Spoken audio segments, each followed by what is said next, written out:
No hi ha atzar en el llibre, sí en la vida.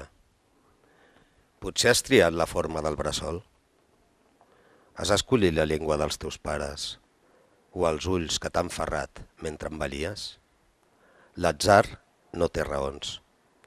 És un il·lús qui creu que entén les coses perquè sap explicar-les.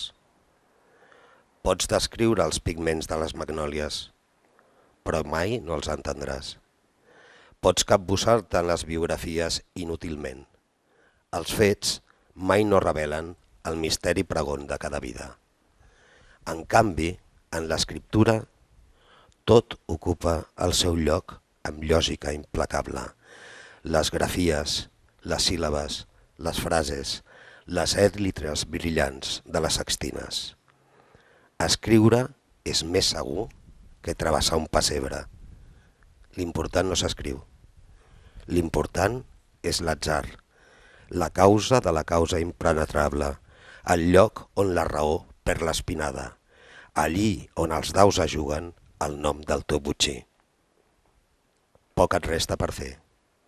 Potser escollir, amb la màxima cura, l'arbre on t'han de penjar, el teu volgut paisatge, una mena de rúbrica. No ho faràs endebades. Qui tria la bellesa desafia l'atzar i es fa més lliure.